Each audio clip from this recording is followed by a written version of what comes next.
Assalamualaikum warahmatullahi wabarakatuh. Shalom, selamat pagi. Perkenalkan, kami dari kelompok 7 dan kelompok 8 yang beranggotakan Afika Nur Anggraini, Fitria Ningsih, Hanmita Priyantari, Liana Putri Meila, Muhammad Adita Taufikur Rahman, Muhammad Faisal Rahmani, Nur Rehana Sari, dan Tania Rianti Nur Islami. Pada kesempatan kali ini, kami bakal membahas tentang anatomi fisiologi kelenjar gonad, kelenjar pineal, serta kelenjar timus. Kami juga akan membahas apa sih itu kelenjar gonad, kelenjar pineal, serta kelenjar timus, serta struktur, bagian-bagian, serta mekanisme kerja dari kelenjar-kelenjar tersebut. Silakan simak baik-baik dan siapkan catatan untuk mencatat hal-hal pentingnya. Tentunya bakal kamu saksikan. Enjoy the video! Kelenjar gonad atau kelenjar kelamin terdiri dari ovarium pada perempuan yang terletak di rongga perut dan testis pada laki-laki yang terletak di daerah sekitar selangkangan. Ovarium adalah kelenjar kelamin yang menghasilkan hormon estrogen dan progesteron, sedangkan testis adalah kelenjar kelamin yang menghasilkan hormon testosteron atau androgen. Hormon estrogen dan progesteron pada perempuan nantinya akan membantu proses pembentukan sel telur atau ovum serta memberikan ciri kelamin sekunder pada perempuan, misalnya seperti dada membesar dan tumbuhnya rambut di bagian-bagian tertentu. Sedangkan hormon testosteron yang dimiliki laki-laki nantinya akan membantu proses pembentukan sperma atau spermatogenesis serta memberikan ciri kelamin sekunder juga, seperti tumbuhnya jakun, suara membesar, dan tumbuhnya rambut di bagian-bagian tertentu. Kelenjar gonad. Kelenjar gonad adalah kelenjar endokrin yang berhubungan dengan reproduksi manusia. Kelenjar kelamin pada wanita dihasilkan oleh ovarium yang menghasilkan estrogen dan progesteron. Estrogen dihasilkan oleh folikel degrad atau folikel matang yang ada di ovarium. Pertumbuhan folikel yang matang ini dipengaruhi oleh FSH atau Follicle Stimulating Hormone yang berfungsi untuk pertumbuhan kelamin sekunder pada wanita dan penebalan endometrium yang terjadi pada siklus menstruasi. Yang kedua adalah progesteron yang dihasilkan oleh corpus luteum. Corpus luteum adalah sisa-sisa folikel yang ditinggalkan sel telur pada saat selesai ovulasi. Ovulasi sendiri dipengaruhi oleh hormon LH atau luteinizing hormone. Progesteron yang dihasilkan oleh corpus luteum ini berfungsi untuk mempersiapkan kehamilan. Kelenjar kelamin pada pria dihasilkan oleh testis. Hormon yang dihasilkan adalah estrogen dan testosteron. Estrogen pada pria berbeda fungsinya dengan estrogen yang ada pada wanita. Pada pria, estrogen dihasilkan oleh sel Sertoli yang terletak di testis dan dipengaruhi oleh FSH. Estrogen pada pria juga berfungsi untuk spermiasi. Yang kedua adalah hormon testosteron. Hormon testosteron dihasilkan oleh sel Leydig. Sel Leydig ini juga berada pada testis yang dipengaruhi oleh ICSH atau interstitial cell stimulating hormone, berfungsi untuk pertumbuhan kelamin sekunder pada pria dan spermatogenesis. Pengertian kelenjar pineal. Kelenjar pineal atau yang disebut juga dengan badan pineal, epiphysis, cerebri, epiphysis, conarium atau mata ketiga adalah suatu kelenjar endokrin yang terdapat pada otak vertebrata termasuk pada otak manusia. Letak kelenjar pineal berada di bagian belakang ventrikal tiga otak, yaitu di rostrodorsal dengan superior colliculus, dan di belakang dan di bawah stria medullaris, di antara berposisi lateral badan talamus. Kelenjar pineal merupakan bagian dari epitalamus. Kelenjar pineal ialah struktur garis tengah otak yang tidak berpasangan. Namanya diambil dari bentuk kerucut pinusnya. Kelenjar pineal ini berukuran sekitar 5-8 mm atau sebesar kacang polong. Pada orang dewasa, kelenjar pineal ini umumnya berukuran antara 5-9 mm dengan berat 0,1 gram. Struktur kelenjar pineal. Kelenjar pineal pada manusia terdiri atas lobular parenkim dari sel pinealosit yang dikelilingi oleh jaringan ikat. Permukaan kelenjar pineal diselimuti oleh struktur yang disebut kapsul pial. Selain sel pinealosit, kelenjar pineal tersusun dari beberapa jenis sel lain diantaranya, seperti yang pertama, sel pinealosit. Sel pinealosit adalah sel penyusun utama kelenjar pineal yang memproduksi dan mensekresikan melatonin. Sitoplasma sel ini bersifat basofilit. Sitoplasma pinealosit ini dapat bercabang dan meluas ke jaringan ikat dan pembuluh darah sekitarnya.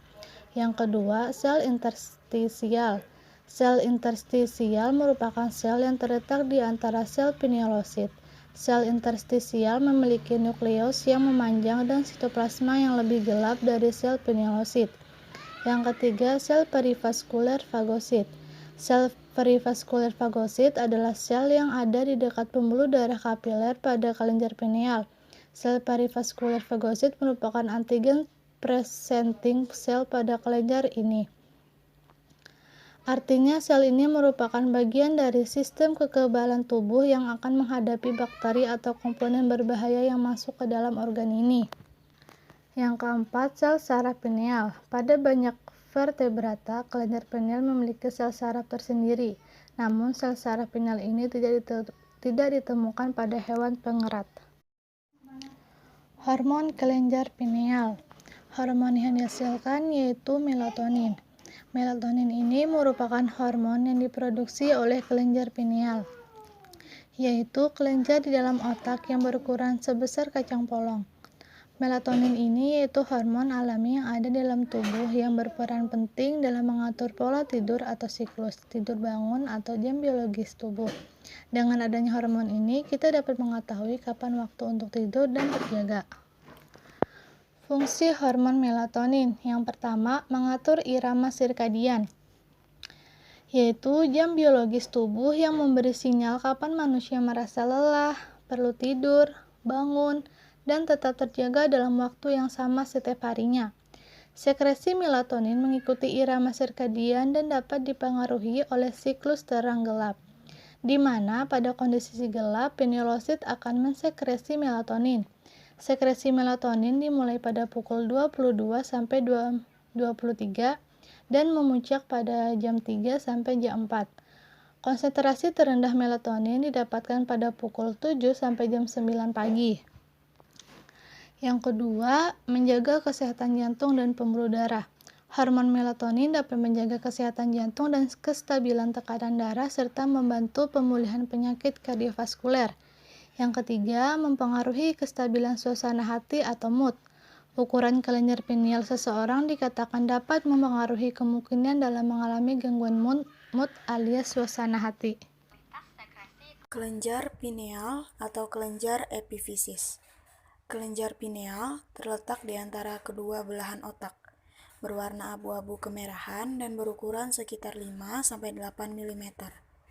Kelenjar pineal menghasilkan hormon melatonin yang berfungsi mengatur irama sirkadian atau jam biologis tubuh yang memberikan sinyal kapan manusia merasa lelah, perlu tidur, bangun, dan tetap terjaga dalam waktu yang sama setiap harinya.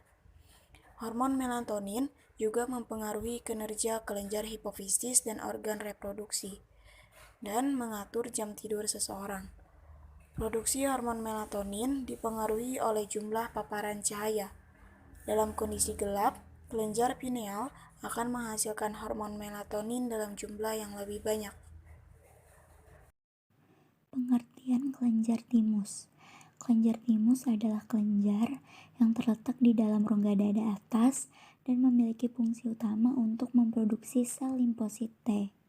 Organ ini termasuk ke dalam organ endokrin yang penting dalam sistem kekebalan tubuh.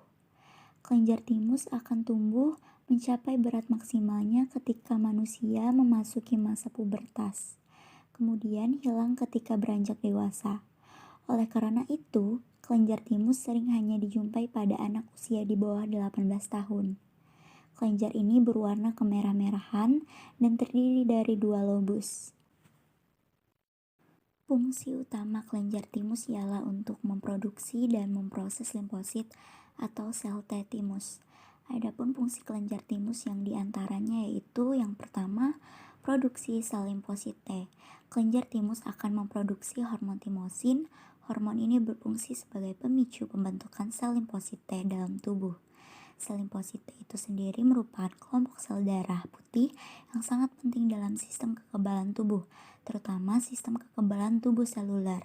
Sel limfosit T dapat membedakan jenis patogen berdasarkan kemampuannya berevolusi sepanjang waktu. Yang kedua, sedikit berperan dalam pertumbuhan sampai masa pubertas. Selain bagian dari sistem imun, kelenjar timus juga memiliki sedikit peran untuk pertumbuhan seseorang karena pada kelenjar timus terdapat penumpukan hormon pertumbuhan yaitu hormon somatotrop. Selanjutnya, struktur kelenjar timus. Kelenjar timus merupakan organ lembut yang terletak di atas jantung, tepat setelah leher pada rongga dada bagian atas. Kelenjar timus berwarna kemerah-merahan dan terdiri dari 2 lobus. Kedua lobus tersebut secara erat dan bersatu dalam jaringan ikat. Setiap lobus timus bagiannya lebih kecil yang disebut lobulus. Ketika manusia dilahirkan, kelenjar ini memiliki panjang sekitar 5 mm, lebar 4 mm, dan tebal 6 mm. Masing-masing lobul disusun oleh lobulus-lobulus yang dipisahkan oleh jaringan areolar. Kelenjar timus terdiri dari 2 bagian utama, yaitu yang pertama korteks, berada di bagian luar. Korteks merupakan tempat awal terbentuknya sel T. Wilayah korteks berisi T limfosit. Sel-sel ini belum mengembangkan kemampuan untuk membedakan sel-sel tubuh dari sel-sel asing. Pada bagian korteks, sel T akan dipindahkan ke bagian medula untuk dimatangkan. Yang kedua, medula, berada di bagian dalam. Medula merupakan tempat pembentukan sel T lanjutan. Di dalam bagian medula, sel T akan belajar untuk membedakan antara infeksi atau penyakit dengan struktur tubuh. Selanjutnya, kita akan ke hormon yang dihasilkan oleh kelenjar timus. Yang pertama, hormon somatotrop. Untuk membantu dalam proses pertumbuhan tubuh, merangsang sintesis protein, merangsang pertumbuhan tulang, menambah metabolisme pada anak, menstimulus pertumbuhan otot, menstimulus pada hati. Yang kedua, hormon timosin untuk merangsang limfosit dalam tubuh, merangsang perkembangan dari sel T, sel imun lain, mengatur sistem kekebalan tubuh. Kelenjar timus adalah kelenjar yang terletak di tengah rongga dada, tepatnya di belakang tulang dada dan di antara paru-paru. Bentuknya menyerupai tabung kecil dan terdiri atas 2 bagian yang berukuran sama. Terletak di bagian anterior mediastinum superior. Arteri pada kelenjar timus adalah arteri medula. Timus tidak memiliki pembuluh limfe aferen dan tidak membentuk saringan bagi cairan limfe seperti kelenjar getah bening. Kelenjar ini berada di depan percabangan atau bifurkasi trakea yang terdiri dari 2 lobus. Kedua lobus tersebut dibungkus oleh suatu kapsul jaringan ikat yaitu tempat trabekula berasal. Kelenjar timus bertugas sebagai kelenjar yang mengatur pertumbuhan dan sistem imun. Kelenjar timus ini ukurannya akan berubah seiring bertambahnya usia. Saat anak-anak dan remaja, kelenjar timus akan lebih aktif dan ukurannya akan lebih besar. Saat memasuki usia dewasa, kelenjar ini akan mengecil, dan pada lansia, hampir seluruh jaringan kelenjar timus akan tergantikan dengan jaringan lemak. Mekanisme kerja hormon kelenjar timus. Hormon yang dihasilkan kelenjar timus salah satunya adalah timosin yang berfungsi untuk merangsang kerja sel limfosit T dalam melawan infeksi dan sel kanker atau menstimulasi sel-sel limfosit di seluruh tubuh untuk membelah dan mengembangkan kemampuan mengenali dan menyerang benda asing. Hormon timosin ini memiliki fungsi sebagai sistem kekebalan tubuh atau sistem imun. Hormon ini juga akan merangsang produksi jenis sel darah putih tertentu yang ada di dalam sumsum tulang. Beberapa jenis hormon seperti insulin dan melatonin atau hormon pengatur tidur juga diproduksi oleh kelenjar ini, tapi jumlahnya hanya sedikit. Kelenjar timus. Kelenjar timus terletak di dalam mediastinum di belakang tulang sternum. Kelenjar timus hanya dijumpai pada anak-anak di bawah 18 tahun. Kelenjar timus terletak di dalam toraks kira-kira setinggi percabangan trakea. Warnanya kemerah-merahan dan terdiri atas 2 lobus. Pada bayi baru lahir, ukurannya sangat kecil dan beratnya kira-kira 10 gram atau lebih sedikit. Ukurannya bertambah pada masa remaja dari 30 sampai 40 gram, kemudian berkerut lagi. Kelenjar timus ini menghasilkan hormon timosin yang berfungsi untuk mengaktifkan pertumbuhan badan dan mengurangi aktivitas kelenjar kelamin. Kelenjar timus ini erat kaitannya dengan sistem imun. Ia akan membentuk imun tubuh kita. Nah, jadi itu tadi penjelasan dari kami mengenai anatomi fisiologi kelenjar gonad, kelenjar pineal, serta kelenjar timus. Punya pertanyaan lebih lanjut atau ingin mengetahui tentang submateri lebih dalam, silakan tuliskan di kolom komentar di bawah. Jangan lupa buat like, subscribe, dan share ke teman-teman kalian. Kiranya informasi ini dapat bermanfaat untuk mereka. Terima kasih telah menonton. Have a nice day.